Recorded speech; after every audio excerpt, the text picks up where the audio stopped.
I'm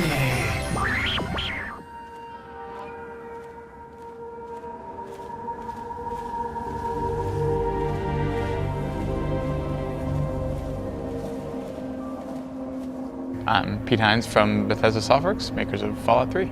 Yeah, I mean, at this stage, we are really right down to the very end of the process, trying to get discs done and sent off and certified and released to manufacturers. So we're in the very last stages of that process at this point. Yeah, now we're just trying the mad scramble to get all those copies made and get them in the stores. And you know, we've got some folks that have moved on to some other projects, working on some things, and some folks still working on Fallout 3. So the team is, you know, sort of divided now amongst a number of different initiatives.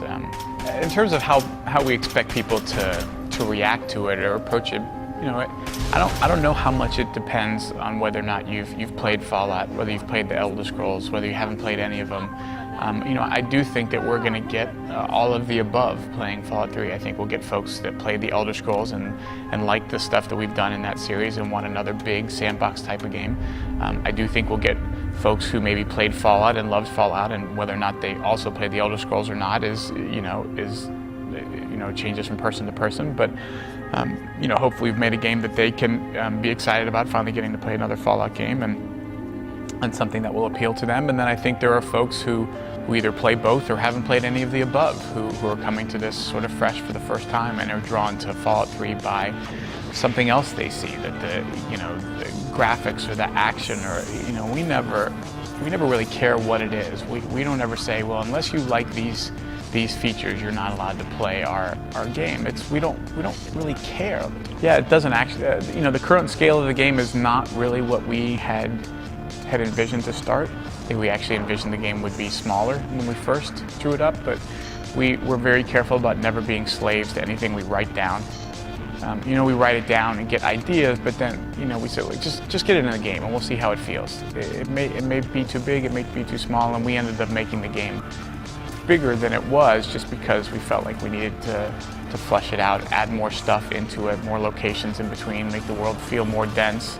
So I think it is the kind of game that we envisioned. It's the experience that we want, but we weren't really slaves to it has to be this big, or it's too big, or it's too small. Yeah, I mean, obviously downloadable content for Games for Windows Live and 360 is going to be a big thing for us, and something that, you know, we've got content folks already starting to look at what they want to do and what that's going to be.